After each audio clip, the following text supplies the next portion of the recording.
Hello wonderful person, this is Anton, and today we're going to be discussing some of the new technologies and some of the new advances when it comes to the idea of colonization of the moon. Because as I've recently discovered, several major advances have been made, technologically speaking, in order to one day help us potentially have a colony here that doesn't just allow us to live on the surface, but might even provide new technologies that we can then use on planet Earth. With I guess one of the bigger technologies being this right here, which I was really surprised to find out is officially sponsored and developed by Blue Origin, the company started by Jeff Bezos in order to land on the moon. And if you're wondering what exactly this is, well, it's basically a solar panel. But not any kind of a solar panel. A solar panel made entirely out of the lunar regolith, the stuff that's all over the moon. With of course the main purpose being an ability to construct a lot of solar panels right there on site using the technology that has now been tested on Earth and definitely seems to work. But we'll also talk about some other really intriguing technologies that sort of solve a lot of problems discovered by the Apollo astronauts back in the 70s, but even to date still don't really have very good solutions.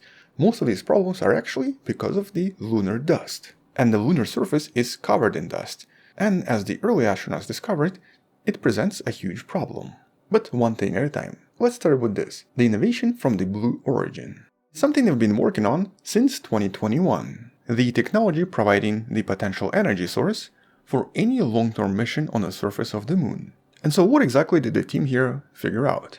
Well, first of all, they had to find a way to create the regolith replica. Using actual lunar rocks would be very expensive. But today you can buy rocks very similar to lunar regolith, created in artificial chambers, so that's not really that big of a deal. What they did afterwards though was a big deal. They developed several miniaturized techniques that can easily be used on the moon by lunar astronauts to then take all of this regolith and first separate it using melting procedures, then extract various materials such as iron, silicon, and aluminium by using the patented electrolysis technique, which is exactly what you're seeing in this particular animation, and then lastly use all of these separated materials to manufacture individual parts for specifically designed solar cells. And intriguingly, the production process itself also, as you can see by bubbling, releases a lot of oxygen that can then be used either as fuel or obviously to breathe. And so by itself, even though individual steps might not be super innovative, what this team was able to create is essentially a miniaturized process that can directly use materials located on the moon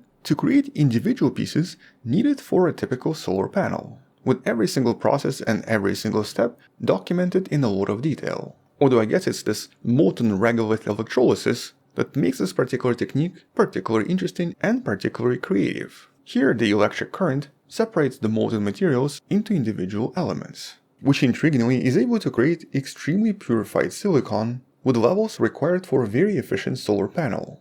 And what makes this process interesting is that here on Earth, usually to create this you need a lot of toxic and explosive chemicals. But this new technique from Blue Origin only required sunlight and silicon from the reactor itself. In the end, being able to produce everything from the solar cells to the cover glass and even the protective layer that would prevent the lunar conditions from degrading the solar panels over time. In order to protect the solar cells, the technique they use creates a kind of a cover glass which is made from the molten regolith as a type of a byproduct, allowing the panels to then survive for years even in harsh lunar conditions. But because of the technique used here, it's also super exciting that this can be used on Earth. The techniques used in modern solar cell production involve quite a lot of toxic elements and are generally not extremely good for the environment. But in this case, the Blue Origin technique does not use any water, does not use anything toxic, and can thus be successfully used here on Earth. And of course, the reason all of this was successful is because of the very diverse, multidisciplinary team used for this particular research for the past few years, making this Blue Alchemist technology extremely exciting and potentially allowing us to perfect solar technology. And chances are this might be tested in 2024 when Blue Origin's Blue Moon attempts its first launch to land somewhere on the moon. And so assuming that the mission is successful, it's quite possible that within the next few years, we might actually start seeing the first proof of concept with the technology tested directly on the moon itself. But because the rocket itself has not been tested yet, and even the lander is probably not ready for this, we don't really know when all of this happens just yet. Still a pretty exciting attempt to use lunar regolith for something important for the future colony. And naturally, with the Artemis mission starting so soon, currently NASA is looking for as many ideas as possible. NASA even had this unusual lunar delivery challenge, where they basically asked people to come up with ideas on how to jumpstart the space economy. And that's because, as I mentioned in a lot of other videos, without an actual economic goal or some kind of a financial incentive, just like with the Apollo missions, at some point all of this will probably die out. So there has to be some kind of a financial benefit to making these colonies on the moon. And we'll talk more about this in some of the future videos, because here I really wanted to focus on the main problem, the dust. All of this regolith is also filled with a lot of dust. And unlike dust here on Earth, the lunar dust is in a league of its own. It's super destructive, kind of dangerous, and almost impossible to get rid of if it somehow ends up sticking to something on the surface. And unlike on Earth, it acts in very strange ways. It even forms almost like an atmosphere around the moon, but all of this is mostly electrostatic in nature. It basically sort of floats above the surface, but also sticks to various surfaces, and thus will create a huge issue for astronauts working here long term. Not to mention that it's also dangerous if you breathe it in. And so when an astronaut gets outside, just like this, by the time this astronaut comes back, the entire suit will be most likely covered in dust. And very recently the scientists found at least one way to maybe get rid of it. Liquid nitrogen. Turns out by spraying the liquid nitrogen on the surface of the suit or whatever is covered in dust, it can eventually completely get rid of all of the dust covering the surface. So that's one technique. The other technique is a little bit more complicated and might involve an electron gun that fires charged particles in order to then dislodge the dust from the surface. Something that seems to work and might definitely work for surfaces like solar panels, but I'm not entirely sure if this could be used on actual astronauts. Either way, the dust is definitely a big problem.